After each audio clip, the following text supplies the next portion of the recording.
All right, welcome back. We're answering your questions about COVID with Cone Health's Infection Prevention Medical Director, Dr. Cynthia Snyder. And we have these Q&As so that you can ask anything and everything that you want.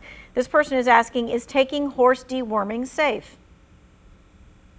There seems to be quite a bit of information being shared about the use of ivermectin, which is a deworming that's used in horses. And we do use it in humans for parasitic infections. So we have used it when folks have had strongyloides or monocerciasis, and that is really the FDA approved reasons. There is not thought to be any supporting data at this time to support the use of ivermectin for COVID. There are some clinical trials going on, but we do not recommend folks to go to veterinary stores to get ivermectin.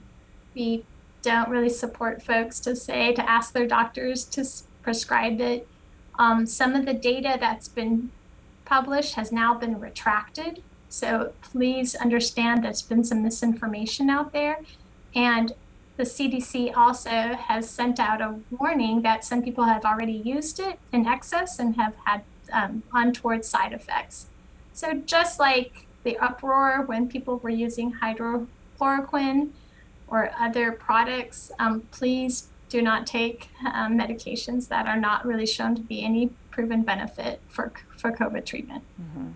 This person's asking, can you talk about the side effect myocarditis? Is that correct?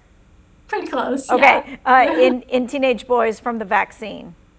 Yeah, you know, the FDA has a surveillance to look at vaccine side effects, and they did look at quite a few, quite a few cases to look at the side effects of heart inflammation, especially in teenage boys after receiving an mRNA vaccine. What we know is that heart inflammation can happen with COVID illness itself. We also see it in other viral illnesses. The cases that they've seen in young adults appears to resolve quickly, and it still doesn't happen at the same rates as COVID illness. So that when you look at the risk benefits, the benefit still lies with getting the vaccine. Mm-hmm. This person says, the wife and I, age 68 to 74, are fully vaccinated. Should we allow unvaccinated family members to come to our home for dinner? Oh, I feel that's pretty risky. You know, right now we know that a lot of folks who are older will likely need a booster. So I'm not sure at what time those people had the vaccine.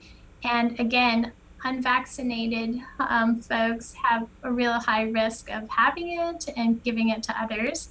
So I think the safest modality would be being outdoors, or consider just staying masked and not eating. All right, we have about 30 seconds. Quickly explain who gets the booster, especially right now. Yeah, so right now it applies to immunocompromised patients. So anybody that's had chemo, who's an organ transplant recipient or has had a stem cell transplant, anybody that's been on prednisone of 20 and greater, and folks who are on biologics, so medicines that keeps your immune system down for some autoimmune processes. These folks, I would love for you guys to come out and get your booster dose. All right, and then it will then open up as more of the boosters come out, and we will get the instruction on that as well. All right. Correct. All right, thanks for joining us today. We appreciate you texting in all of your questions. We want you to go to the Two Wants to Know section to take a look at those answers.